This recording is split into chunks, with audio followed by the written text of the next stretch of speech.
Do they look funny? Sir Jim, nice to meet you. Yes. I gotta tell you one story though. Robert and I were in trial. Whenever he wanted to distract the jury so they wouldn't be listening to the other lawyer, he would act like he couldn't find his glasses. Yeah. Well, he had a pair that were broken on purpose. He had a paper clip that kept them together. But he also would go like this. His glasses would be right here. And the jury would be all be going, really piss off the other side when they were trying to make a point. He also used to allow photographs of his granddaughter to accidentally fall out of his pocket. If Tom is going to do that.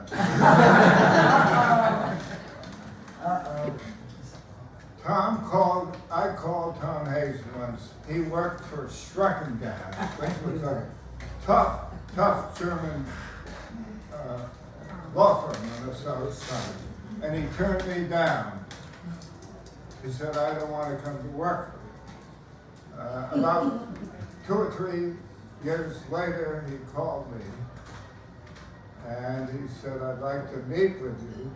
Ed Lewis told me once I never hire a person who I have to offer a job to twice. And I met Tom Hayes at Ambrosia, where I interviewed a hell of a lot of young lawyers, and we would drink whiskey and Tom. And Tom met me there, and I told him I never offer a person a job twice. And I only tell this story for her because he said some bad things about me. He accepted, I accepted, and we drank too much. And Tom Hayes left ahead of me, and when he was about 10 steps from the door going out, it started coming up. I made it to the street. And went all the way out to the street, and I wondered, had I hired the right? He had to drive me home. Which was in the opposite direction of where he was.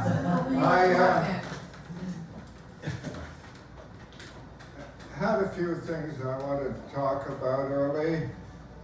When I started practicing law, about 59 years ago, we were between 2 wars, Korea and Vietnam. But the cities and the towns in Indiana were bustling. Kokomo, Evansville, Anderson, Terre Haute. The factories were booming. Factories, unions were strong, and in Indianapolis we had a very, very attractive city. We had 5 department stores downtown. You could get suits, you could get anything. We had bookstores. They've disappeared. We had a brand new courthouse, which they just got rid of, and they put another one in hiding. And we had an old law firm law school that we used to smoke in, and sometimes drink beer, called the Manacor Building. That's where I graduated from law school. We had 22 lawyers in my class with only 2 women attorneys. The judges back then were all elected. We had criminal court judges, we had a circuit court judge, superior court judges, and one.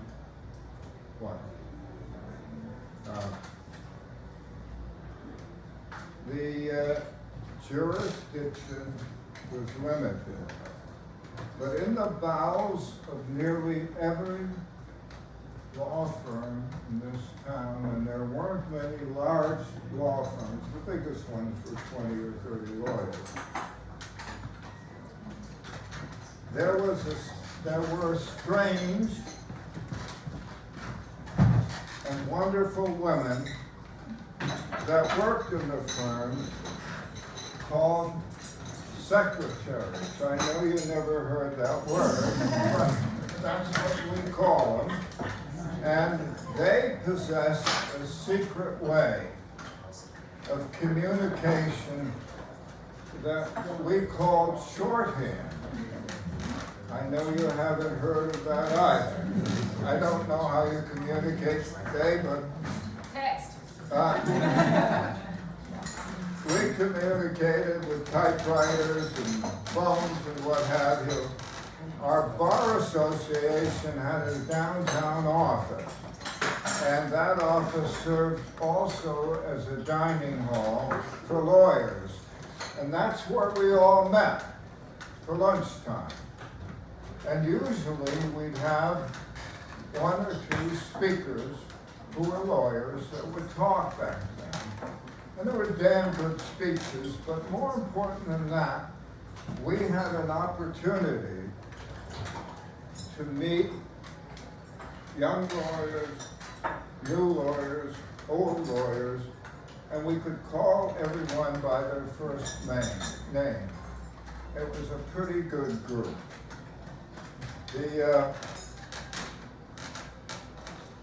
We didn't take depositions back then. Hell, we had yellow pads. And most cases, this is what we had. Most cases that we had and tried, and I'm not bragging, but I tried a hell of a lot of cases, over 250 jury trials. It's more than any other lawyer, I think, in the state of Indiana. But we'd go out and we would interview the people we would call for witnesses, have them sign it, date it, and when we tried the case, this yellow sheet would come into court. Very few people heard of a deposition. But that's the way things were back then, and today I brought this little thing. I don't know how many of you have seen this, but this was our Bible, and it's the Indianapolis Bar Association. And in here is a list of every judge in here, all of the rules that we had to operate on are in here. And the funniest thing is, in the back are all of the fees that we could charge for any given activity. If you did a divorce, you could only charge so much. If you did a will, and it's all back here. And if you breached this, it was very uncomfortable. A judge would speak to you. I'm here today to speak to you about the history of Louis Wagner, formerly Louis Bowman Sinclair and Wagner. We changed that name, I believe, in '92. Downstairs of our new office, we have an Ed Lewis conference room. And for the past 4 or 5 months, Rich Blakelock and I have been going over Hell and Gone, looking up Ed Lewis history, because he was quite a guy. And I knew that I didn't know Ed early on, but he grew up in southern Indiana, pretty amazing kid, went to a one-room schoolhouse. When he graduated from high school, a short time over after that, December 7th, 1940, when the Japanese bombed Pearl Harbor, On the following day, Ed joined the U.S. Navy. That was typical of that. Went to San Diego and became a torpedo man on a submarine. And there he spent 4 years in the South Pacific, fighting the war. He got honorably discharged, came back to his little town, and he kind of looked at the world and wondered what it was going to do. He had a GI Bill, okay? And he ended up coming to Butler University in Indianapolis. Graduated from Butler, and he went to this Manikato, where I graduated from. Graduated in 3 years, and started practicing law. He opened quite a few small law firms, and he'd get a little involved and then start another one. He ended up at 5101 Madison Avenue, where I went. He called the firm back then Lewis, Bowman, Sinclair, and Bennett. Pat Bennett stayed a short time. He left and became a criminal attorney. And that was about the same time I went down there, and they renamed the firm Lewis, Bowman, Sinclair, and Wagner. I'm a Connecticut Yankee. I grew up on the ocean in Connecticut. Went to college at the Stores, UConn they call it. They have a hell of a good women's basketball team. But I started working, got married by the way in my senior year. But I started working on a master's degree and took a job at a company called the Ethnic Casualty and Surety Company as a claim representative. And did that for a year or two. And the Aetna came up with a new policy. They were concerned that most of their employees weren't moved until they were too old to move, and they wanted young people to move around the country.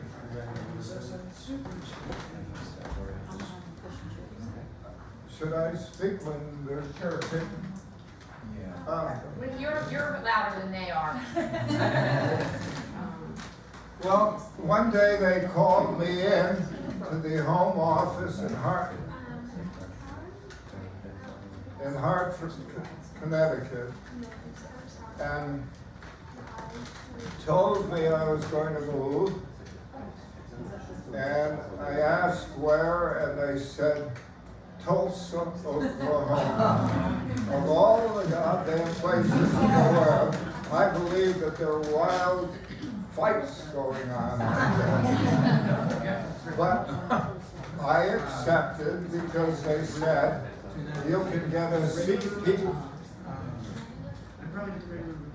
This is embarrassing.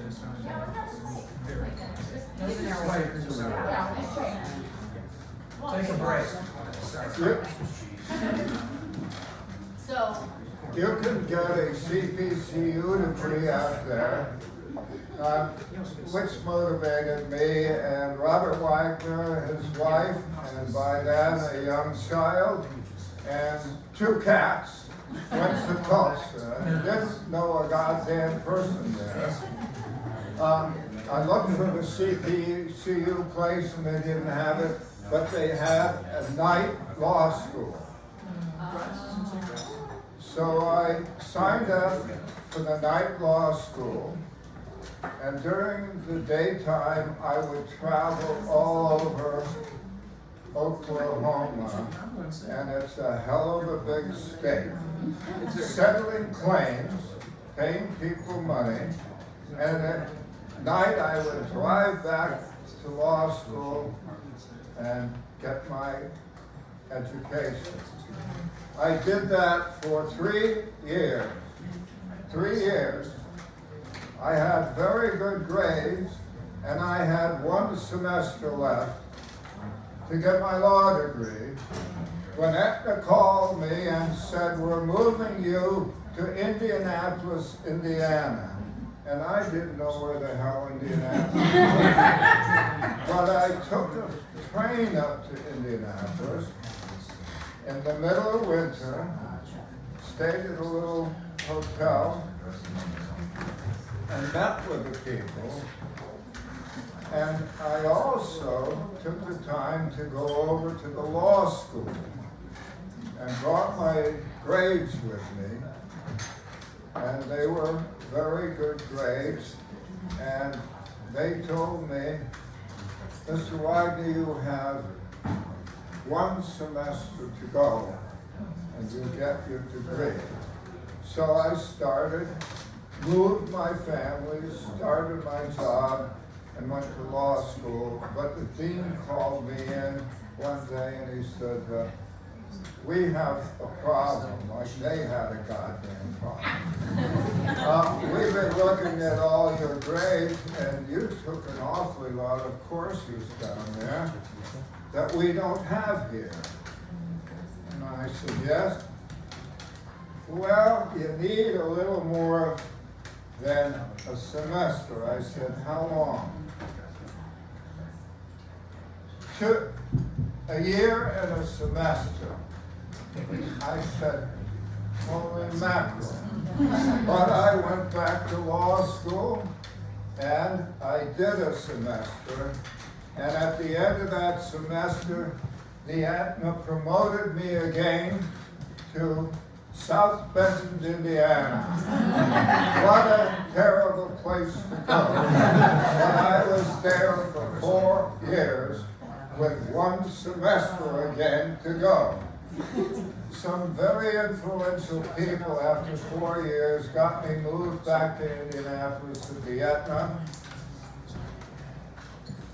And they wouldn't let me in law school because they were afraid after 4 years I couldn't take the bar exam and pass it. So I fit, and I said, look, I don't want to take the bar exam. I want to be the president of the Aetna and have a picture of me as the president. And with that statement, they let me in and got my final semester. I didn't take bar review classes or anything like that. I knew when the bar exam was, and I said, what the hell? I went over and took the bar and passed it. And in 1967, I finally became a lawyer. 8 years after I started law school. How many children later? One more. One more child.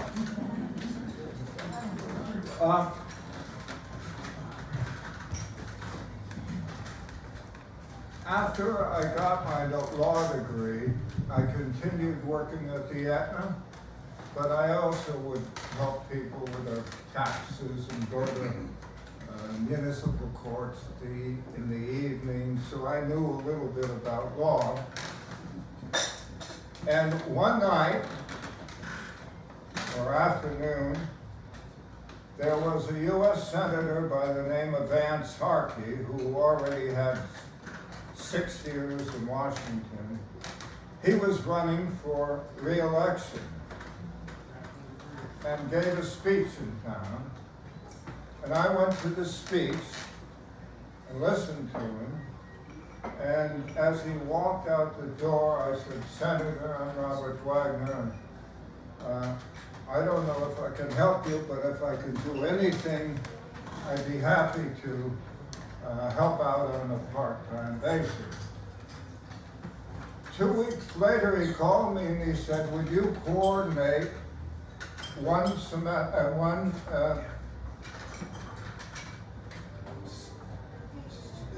district? We had 11 districts in the state, and I will send you a lot of papers. I said, sure, I'll do it. And they sent me a pile of papers, and I did what they said. They said it would take a year and a half to do it, and I had it done in 3 weeks. So they then asked me to coordinate the 5th district. And I did that in about the same amount of time. And then one day, Vance Harkey came to the Aetna and called the president of the Aetna and said, you have a young man here who's been doing a wonderful job. I want him to manage my campaign. And the president said, that's fine. You pay him. And starting in 1970, I ran a U.S. Senate campaign, and it was one of the most exciting things I've ever done in my life. I gave speeches, I handed out papers, I was everywhere. I called on other senators, and it just got in my soul. At the end, we were 26 points behind in the beginning. At the end, we won the campaign by 2 votes per precinct. That's so narrow it isn't funny. And Vance Harkey returned to Washington. I had met Ed Lewis during the campaign, who wrote Vance Harkey a letter that you're doing everything dumb and now you've hired a goddamn insurance adjuster. That's how I had my first experience with Ed Lewis. But after the campaign, he asked me to work for him. And I turned him down the first time. I got involved in with other candidates. I ran a Secretary of State's campaign. I ran the U.S. Governor's campaign. We lost, but we did well. I didn't want to go to a big law firm after graduation, so a couple of us started a small law firm, doing different things. I took a picture. That's Ted Kennedy. I used to represent him in an election, but that's me when I was young. And this is a guy called Bill Julian. The brightest attorney I have ever met. Next to me. Yeah. I had to make money, and I would take any type of work I could find. And one day in the paper, there was an article that Bell Telephone was asking for rate increases. And I knew an awful lot of unions because the unions loved Vance Harkey, and they used to call me for business all the time. And one of the unions in Anderson called me and said they would like me to take over a lawsuit against Bell Telephone. There'll be others. And I didn't know anything about rate law, but I thought I could learn it. And I agreed to do it. And I was studying everything every day. And one day in the office, this little fella walked in, and his hair was all over the place, and he looked like a wild man. And he said, Mr. Wagner, and I said, yeah. He said, I'm William Julian, and I'd like to work with you on that rate increase. I said, when did you graduate from law school? He said, I'm still in law school. I said, well, you can't help me. He said, but wait, I think I know more rate law than any person in the state of Indiana. Now that's a pretty big statement. I said, how the hell did you learn all that rate law? He said, I study it all the time. I memorize it. I have a classic memory. I'm looking at him and wondering. So I'm going to get out of it, and I say to Bill Julian, Bill, I'm terribly sorry, but I don't have any money from the union to pay you. And he said to me, oh, that's all right, Mr. Wagner, my father's a millionaire. And you know what I did? I took him on. We tried that case for a month and a half. And Bill Julian knew everything he promised me he had about rate law. And he got me to change the methodology of attacking Bell Telephone. I tried the case as a jury trial, and I would cross-examine people from Bell Telephone unmercifully. Some even cried. A month and a half we did that, but something happened that helped me out later on. The newspapers heard about the shenanigans going on in the trial where you could come in and watch it. And they began writing articles in the newspaper. And TV was there every evening when we were done. And lo and behold, 5 nights a week, my picture was on TV. And they'd make a little statement about what was going on. That put me in front of an awfully lot of people and helped me out in developing a reputation so that I would get a client I didn't even know because they saw me. And that's one of the things we're going to talk about today is young lawyers and what do we do? What do we do to develop a business? How do we get a business? Where's that? This thing on it has my business card. From the day I passed the bar, I carried a business card, and I still carry one today.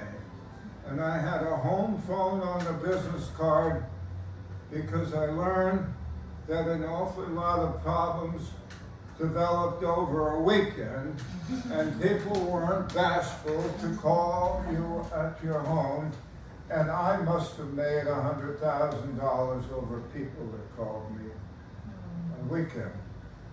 But that wasn't what really was important. I would meet people, and I always shook hands, introduced myself, and I always gave them one of these. And I was surprised over years how many of those people became friends and how many of those people, excuse me, become clients. I used to tell the story about Donnie Williver, who isn't here today, but a gang of us, about 8 or 10 of us, met at Broadway one night. We were having a few drinks, talking about business, and I got talking about the importance of business cards and how important they are, and I said, I don't think enough people got him, and Donnie said, well, we don't need him. I said, that's bullshit. I said, look, we got a crowd in this restaurant. I'll bet you I could walk around here and get 2 clients. And everyone around was,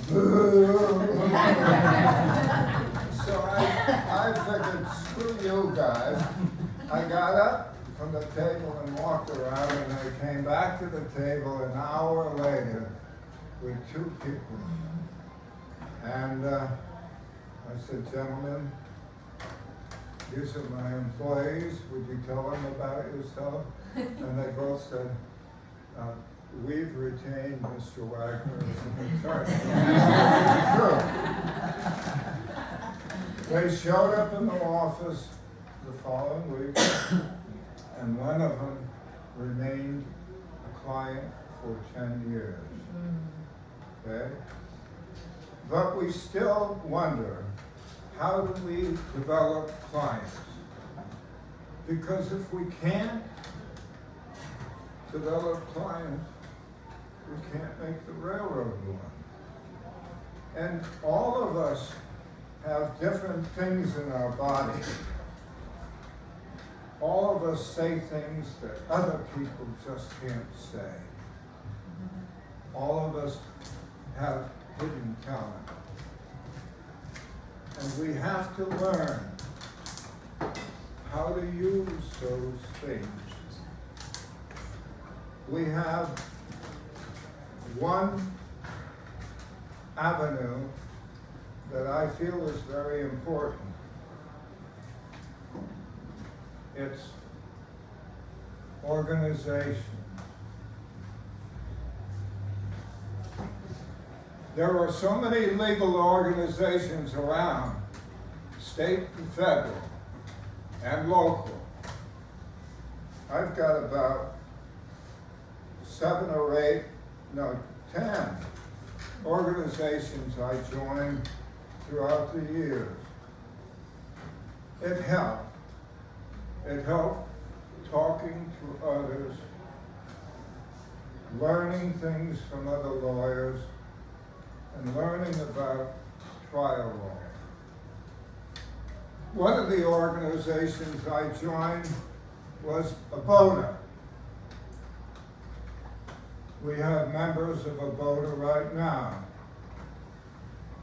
I got a call one night from Earl Townsend, who was the biggest plaintiff's attorney in town. I tried cases against him. And he said, Bobby, we don't have any defense attorneys in ABOTA, and we haven't just had a meeting, and everyone decided they would want you to be the first defense attorney to join. And I thought, well, that's pretty goddamn good.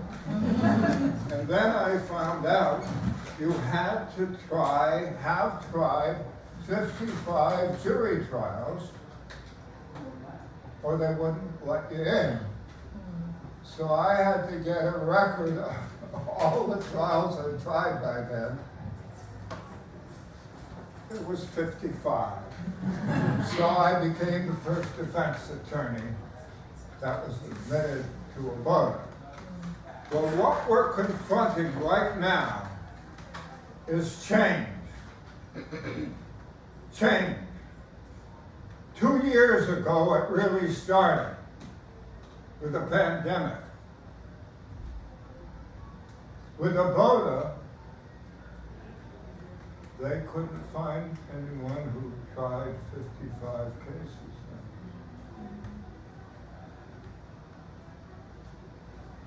A few years later, they lowered it to trying 35 cases, then 25, then 15, and now 10.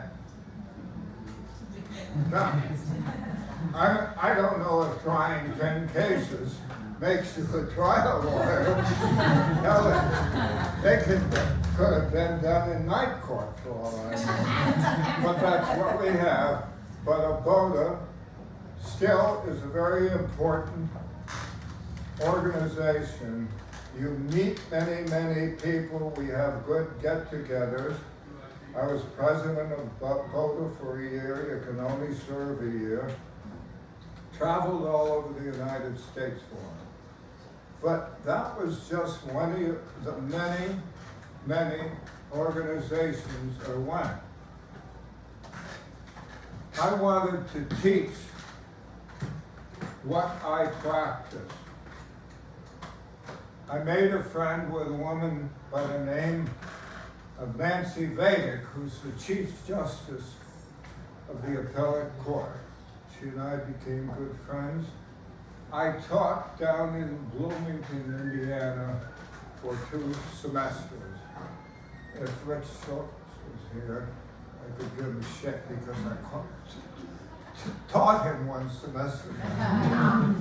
But after that, after driving to Bloomington literally every day, a organization called NIDA was developing. And I joined NIDA, and for quite a few years I would go down to Bloomington and participate every spring. And then I joined the NIDA up here, where usually 50, 100 students would come from all over the United States, and I taught NIDA over 40 years. And that was very important because it was teaching young people, it was meeting new attorneys every year, and during the years, you would get letters, heartwarming letters, from people that you taught, thanking you because they had a good practice. Thanks for Anita and the other people. That's, to me, is important, and I pass it on to you because Nita's still here, although they haven't been here for the last 2 years. All the organizations that I went to are available to you. You meet people, and you love people. They're good people. Shortly after Bill and I did this, we traveled around and we had an awfully lot of union business. We tried cases for the union time and time again, and Bill and I tried 55 union cases all over the state, usually in Republican courts, and we didn't lose a case. Union case. That's because this guy had a brain that wouldn't quit. One night we were in Fort Wayne, we had tried the case in the morning and had to go into the judge the following day, do a final statement. And I'm sitting there, and he said, "What's wrong, Mr. Wagner?" I said, "I just can't put the parts together. The brain isn't working." He said, "Oh, go to sleep, I'll figure out something." So we had breakfast the following morning. Excuse me. He came down and was whistling, sat down. I said, "Did you figure out anything?" He said, "Yeah, I did. I read something." I said, "Well, what did you do?" He said, "Well, I read the Bible." I said, "You know, all of these places have a Bible in them. Not the whole Bible." And he said, "Yes, I read the whole Bible and memorized it." I gave my final statement, but it wasn't that. And Bill would do that type of thing. Shortly after, I ran the senator's campaign in 1970. About 2 years later, and I'm sorry, I'm talking too much. 2 years later, I received a call that the senator was running for president in New Hampshire. And they asked me to go up there and handle northern New Hampshire. Someone else would handle the South. I went up there for 3 months. 7 other people were running for presidents, and I got to meet a hell of a lot of very popular politicians. I tried my very best.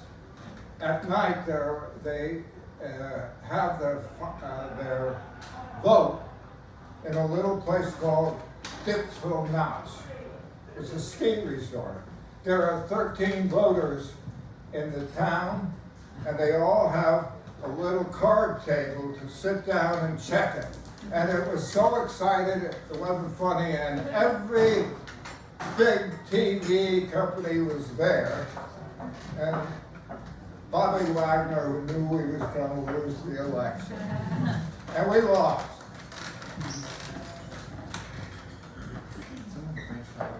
When I was leaving, I had some people helping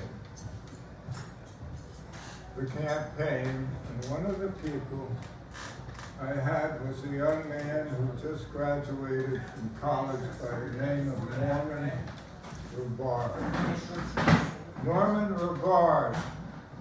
And I was leaving the following morning. I said, Norman, what are you going to do now that you're graduating from high school? He said, I'm going in the plant, Mr. Wagner. My grandfather works there, and my father works there. It's the only job I can get. I looked at him and I said, Norman, why don't you come to Indiana and I'll help you? He said, well, I can't do that. I said, I'll help you out, Norman.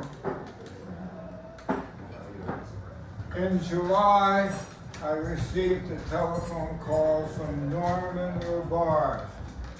We talked a long time, and I finally said, Norman, let me return the call. This is a long-distance call, and it's costing you money. He said, no, it won't, Mr. Wagner. I'm at the Greyhound station in Indianapolis. I took Norman Rivard home. I put him up. I helped him find a little job, and I got him into college.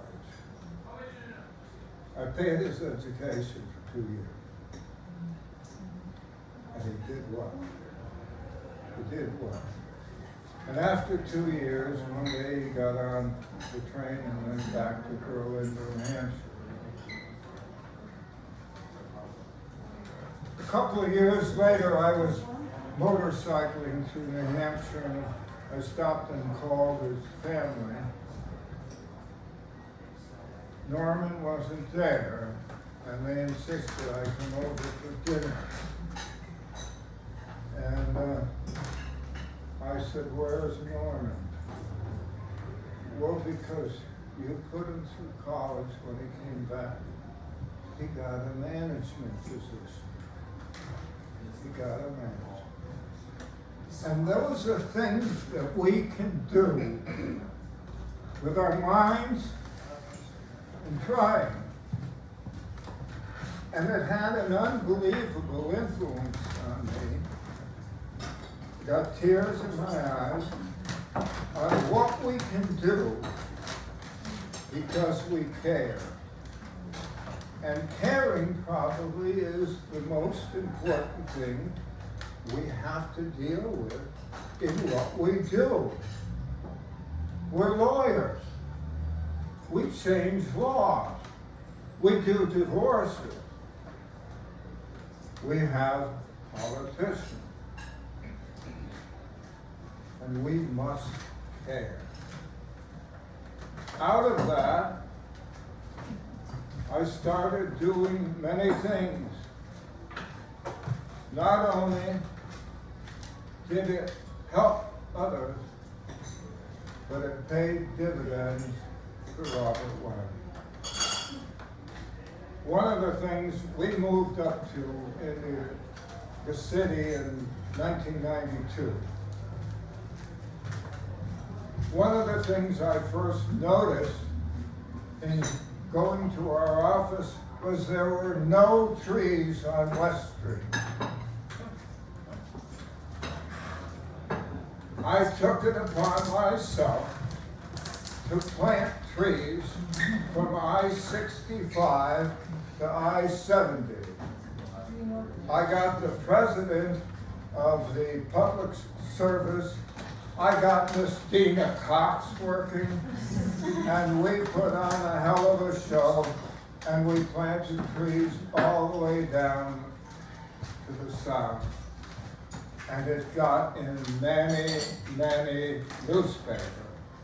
The law firm. When we finished there, I started planting trees through the center of town. That got more publicity. And after that, I was appointed the chairman of the newly found White River Park. We did things that they never thought of doing. I am still a member of the White River Park. As a matter of fact, if you go in my office downstairs, there's a plaque from the governor of Indiana, who's a Republican, and he and I are good pals. He knew I was running out of time this time, and I couldn't stay on the commission. He sent me paper, and it said, reappointed on the commission in perpetuity. The day following, I got a little glass statue, and he and I have been friends ever since we began.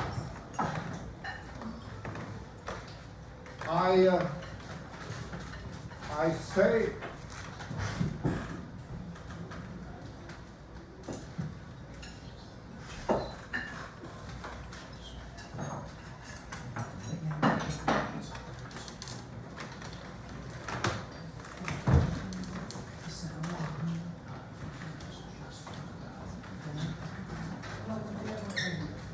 we started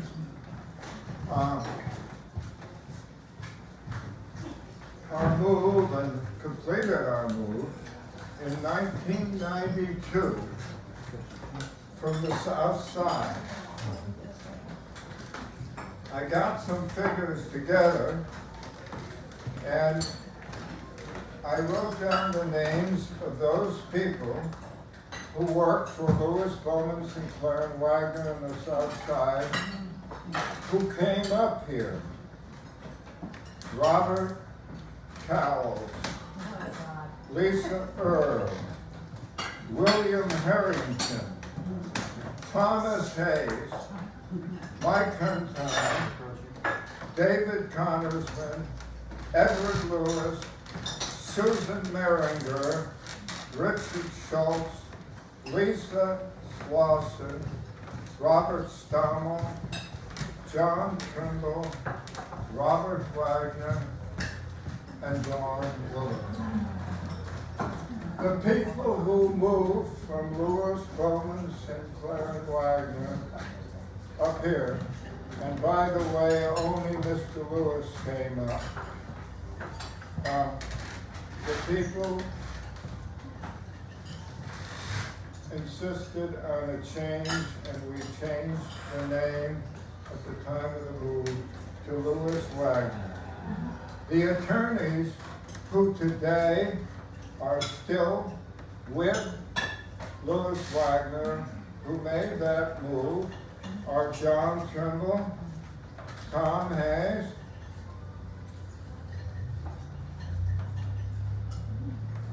Don Oliver, Robert S. Rothschild, And I guess this young lady was a clerk, I believe. But she started with us 2 years later. I can tell you about how tough she is. I used to represent the largest Chevrolet dealer in town, who was quite a guy and used to do us favors all the time. When she was a law clerk, her car broke down in the middle of the street, right near our law firm. But she didn't have the resources to get it fixed, so it stayed there for quite a while. And I called the head of the Chevrolet place, Dave McIntyre. I said, Dave, would you get your ass down here, pick up this car and fix it, and I'll take care of it.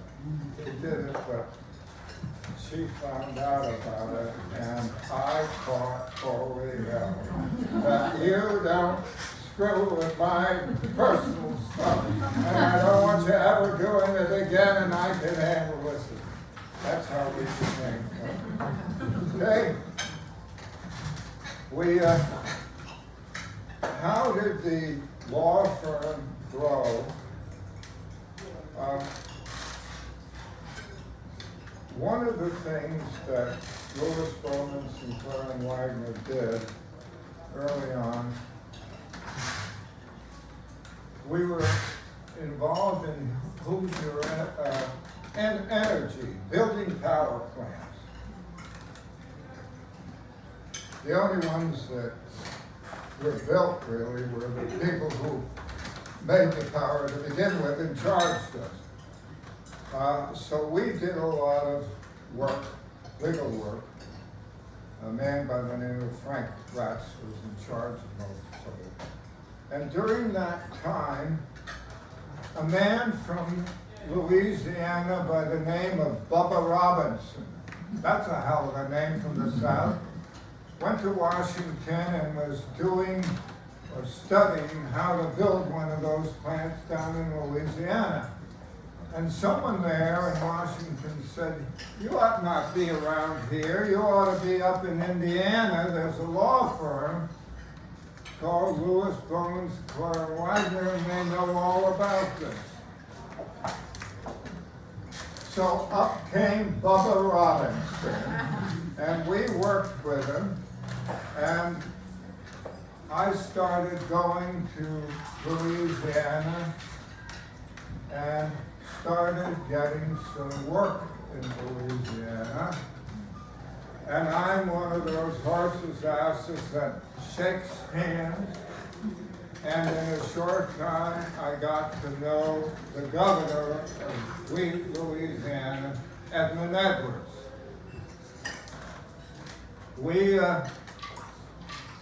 did fine. I would go down there every couple of weeks. We sent a client down who had a construction company. He got a lot of business. Thank you. Ed Lewis decided we were going to have the governor of Louisiana come up and go to a 500-mile race. He invited the governor, and the governor came up, and Ed and I even became closer to him.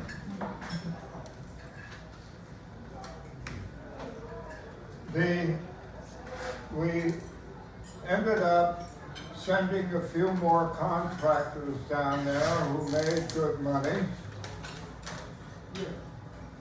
And shortly, the year following, the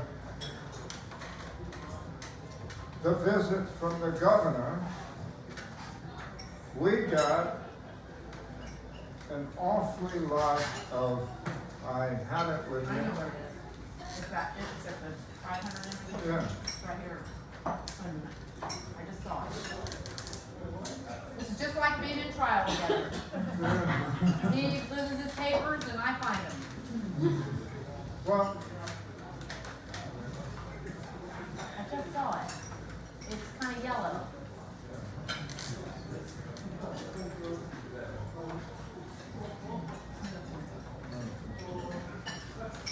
I'm terribly sorry. But it was a beautiful, handwritten invitation to occasion dinner, including whiskey, that they were going to have, of all places, at Robert Wagner's house. And they even brought Spanish moss and put it in my tree. We had about 250 people there. And it went well. And a number of people were people who became clients. The next year, we got a similar invitation, and more people came. And these were handwritten invitations from ladies in Louisiana. And then the third year, they did the same thing. And every one of those years, our law firm got more clients. Because we met people we had never met before, and it was very exciting. Finally, we could no longer fit more people in my backyard, so Ed and I got together, and we met with John Williver, who was Donnie Williver's father. And we talked to him. He had a huge grass area in his backyard, and talked him into moving that party from my house to John Williver. And it worked. The first year we had the party there, and it was a Louis Bowman Sinclair and Wagner party. About 500 people. So, within 3 years, we had over 2,000 people a party show up. And if you didn't get invited, you weren't anywhere. Okay? The other thing that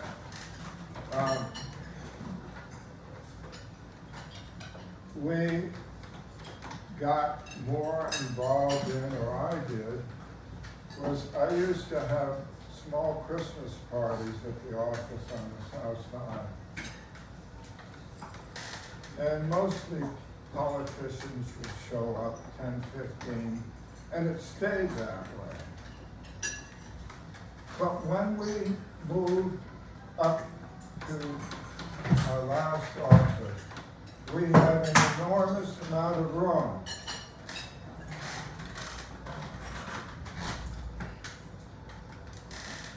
I decided to start Christmas parties again.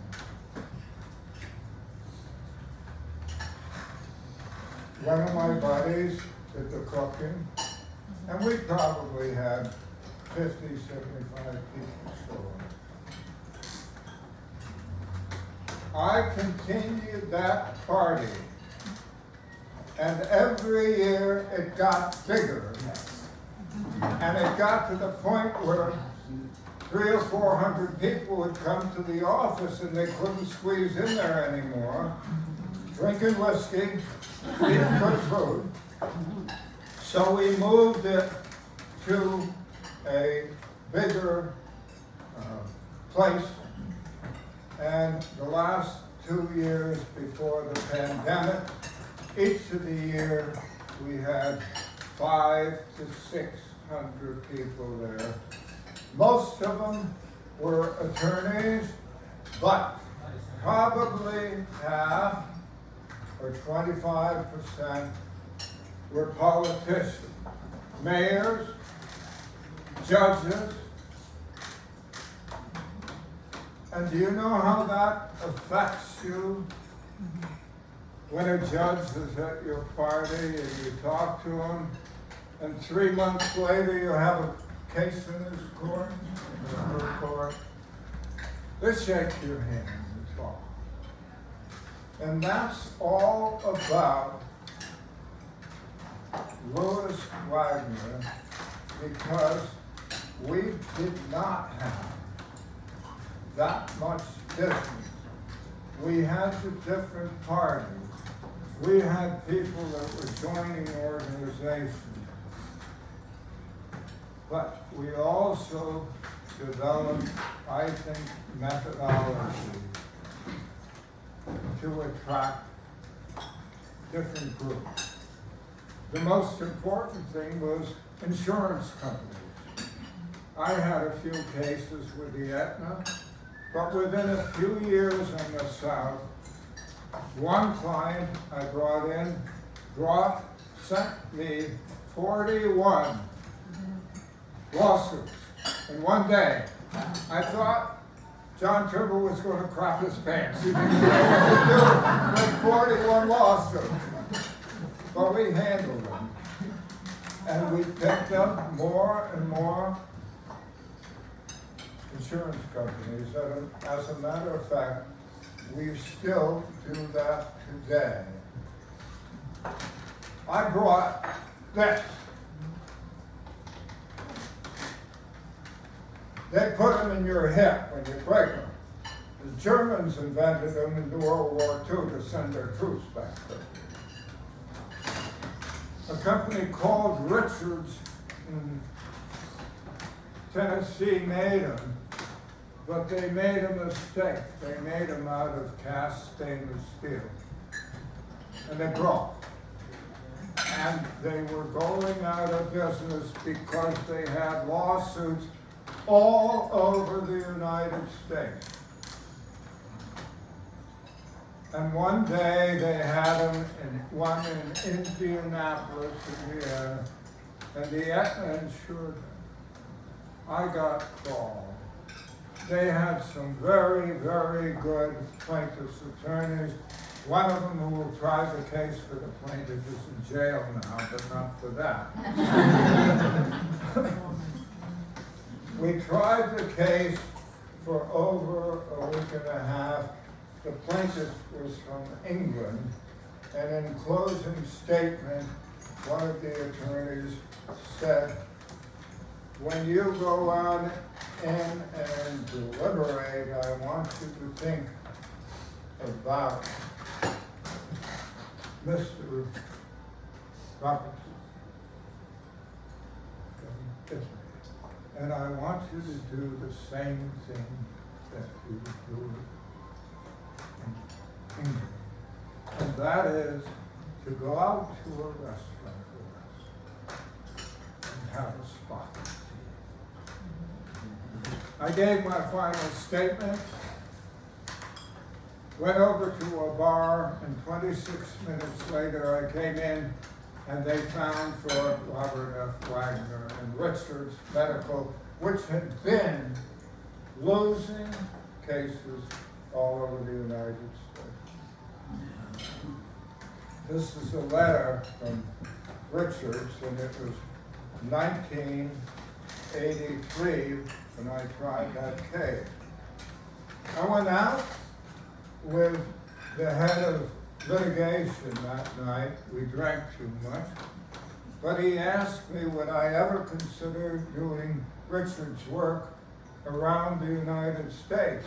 And I said, well, sure. Well, I didn't hear anything for about 3 months, and I got a call from them one day. They had a trial coming up in a month in Arkansas, and would I go down and try the case?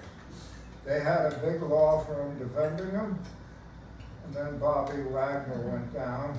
I had a trench coat on, a cowboy hat, and cowboy boots, and the law firm there complained that he has a beard. And the people at Richards said, what's a beard? he has hair on his face, and no one in our bar has hair on their face. Well, they had to deal with me because Richard let me in. I tried the case. The jury was out 22 minutes, and I won the case. 6 people on the jury, by the way, had beards. That started it. For the next 15 years,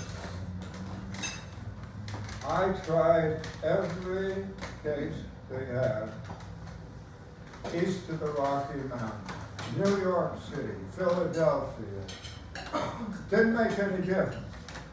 I lost one case in Gadsden, Alabama, and I can promise you they don't like Yankees down there. The judge had little pince-nez glasses. Bob Stommel went with me, and for the entire 2-week trial, he called Bob Stommel Mr. Rommel. And he'd lean over and call me, and I was Mr. Webster. Now, he never once called me Wagner, but I would correct him every time.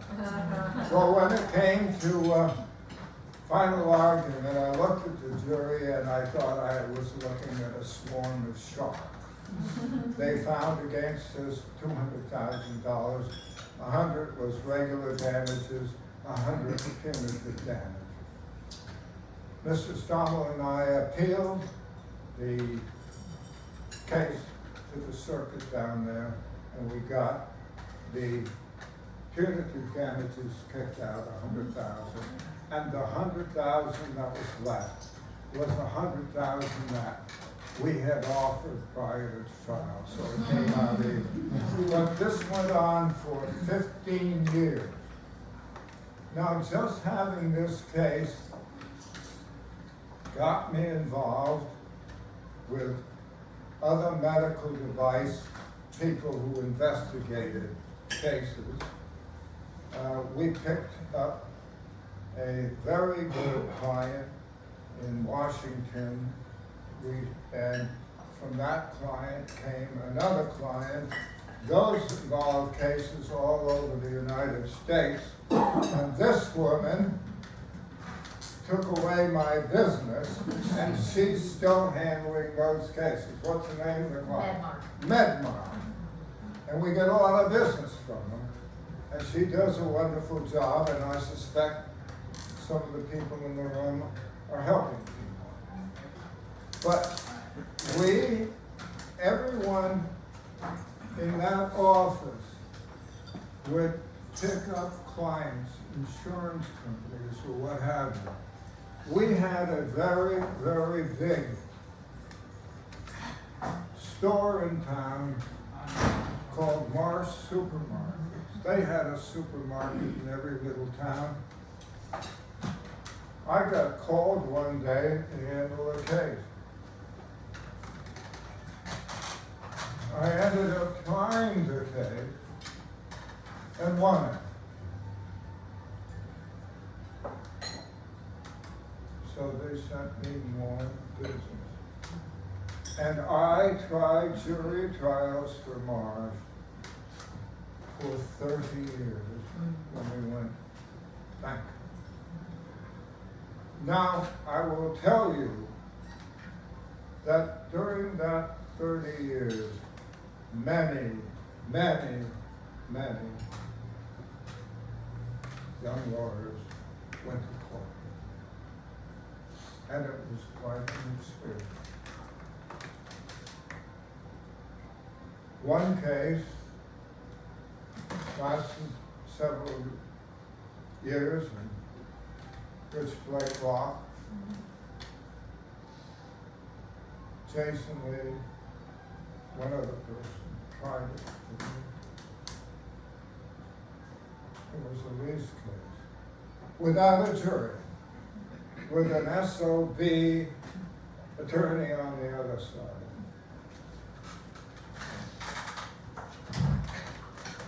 You get final argument? The other silk stocking attorneys wanted quite some time to write their final argument. The judge said, well, you don't need that much time. I've already made up my mind. That's all he said to me. 2 weeks later, he called me and he said, he calls me Bobby. He's still judging. You got some people there that want to hear this? And I said, yeah. So we got together.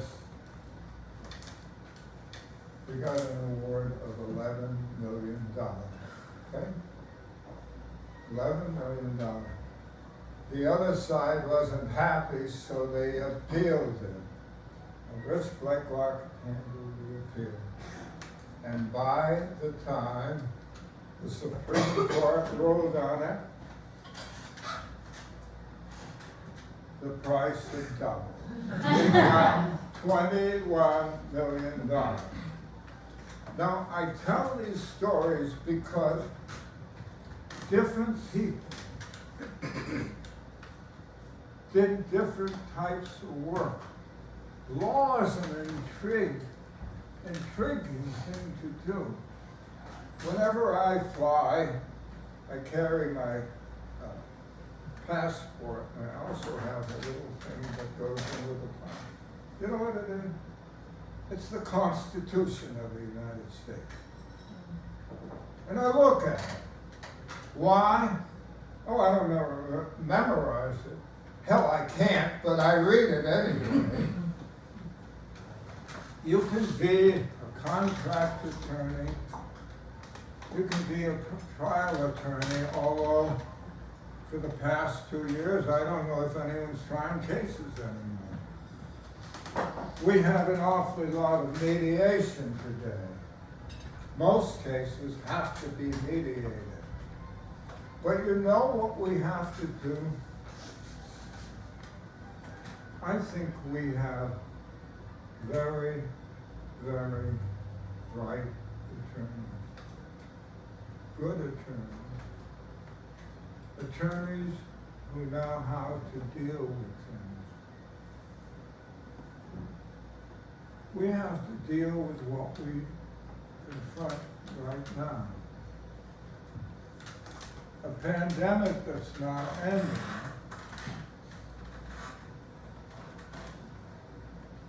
We still get cases in.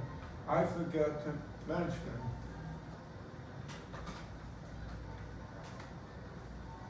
the insurance department.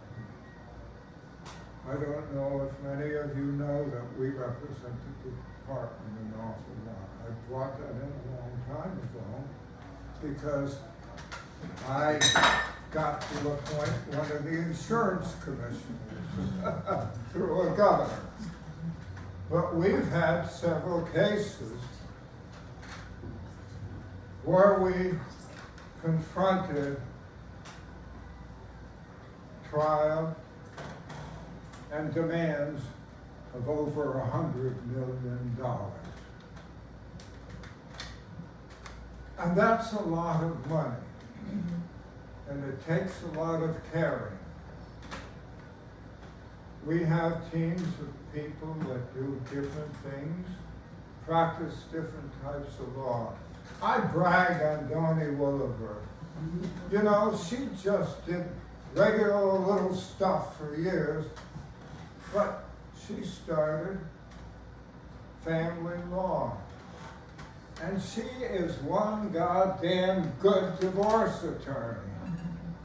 And people talk about her, and she doesn't do work just in Indianapolis. She does it all over the state. And she's good about it. And you know what? The people who hire Donnie talk about it. And she gets more business. What do I think? I think we've got a hell of a good law firm. We're improving the interior every day.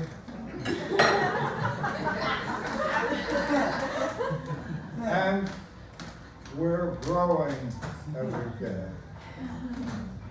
I forgot that in that, I won't be able to find it, but the two people, I shouldn't have left my glasses. Joan is one of the ladies that was on the south side. She moved.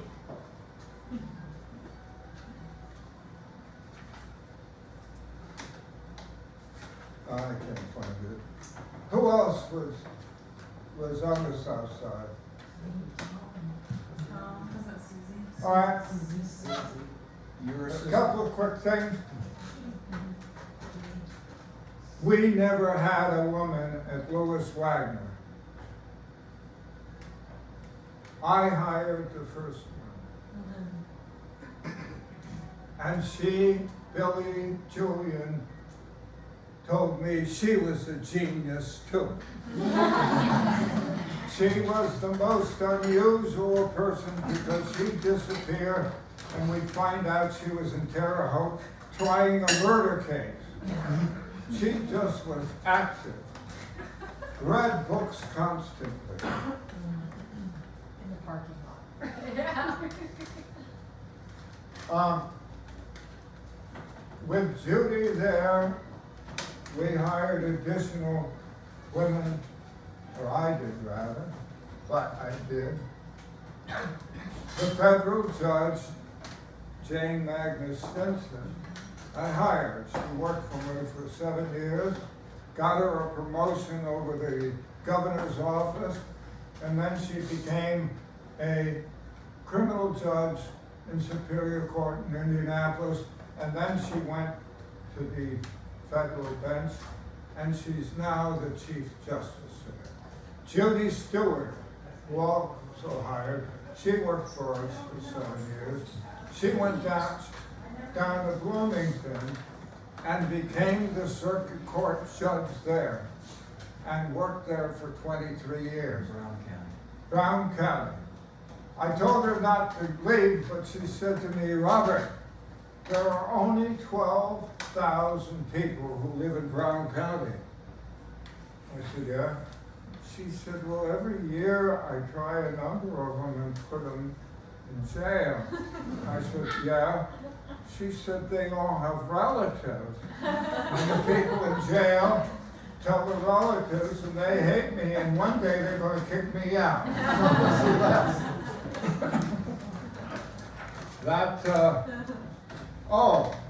Two little things. Some of you haven't seen it, but I tried a case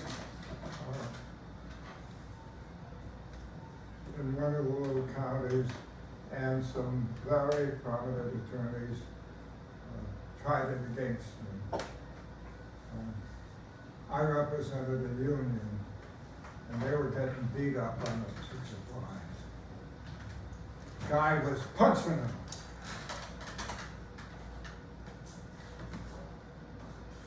Man by the name of Shelby Amberg, he was tired of it, so he put a baseball bat down his leg. And when that big tough guy came and started pushing him around, he pulled the baseball bat out and hit him in the side of the head and killed him. And that was the case I had to try. And they were going to get millions and millions of dollars. And it was a dishonest job. I tried the case for 3 weeks. It was terrible, but they were going to be rich.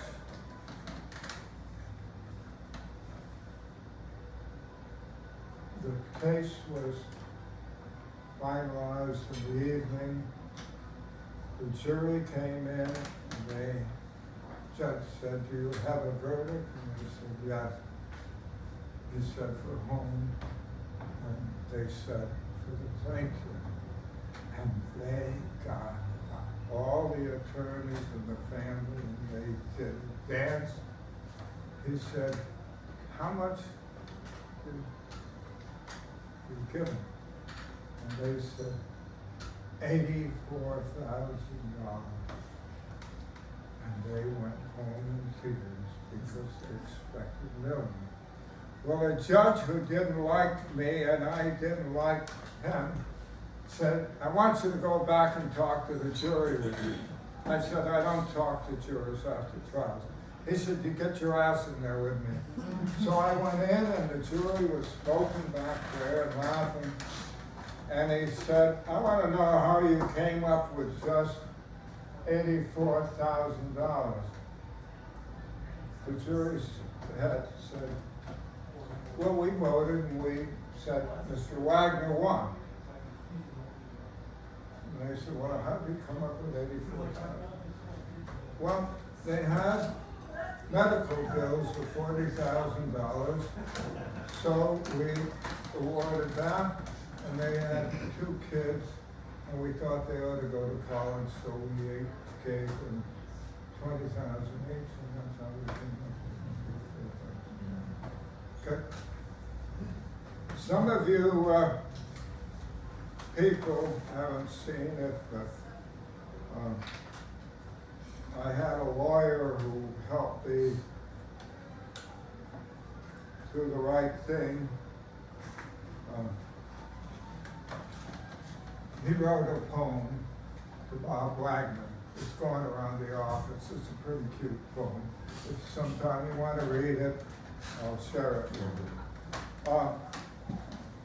you. The other thing I didn't mention about things, development of, that's a picture. These are all very important people. This is Dick Lugar. That's Bert Spy. They're all former senators and congressmen. That horse's ass up at the top is Robert Wagner. And it's called the Metric Rebellion. On the South Side, I read about the fact that the Senate had passed a metric law that meant everything in the United States in a few years was going to be centimeters. And inches would go away. And so people came to me and said, you've run all these political campaigns. Will you try to destroy the metric system? And the fool that I am took it on, and I'd stay down the office every night, and I would call different states and talk about the metric system. What are we going to call the Mile High City? Colorado. I asked questions. I did it for a year and a half, and I even went to the National Relations, the National Rifle Association in Washington, and I called them a bunch of goddamn communists because all of the guns downstairs were centimeters. And they didn't have one of the early American rifles. So I did this for a year. I got the law thrown out and got this in the case. All right, Don't give it in. I'm done. It's been a pleasure to be with you people. I just think you're a wonderful, oh, the last thing. Judy Kirtland was the first woman attorney we hired. I promised, I made a commitment that I would hire more women attorneys. I want to tell you today, we have about 40 attorneys, and half of them are women. And I'm very proud of having accomplished that. Thank you.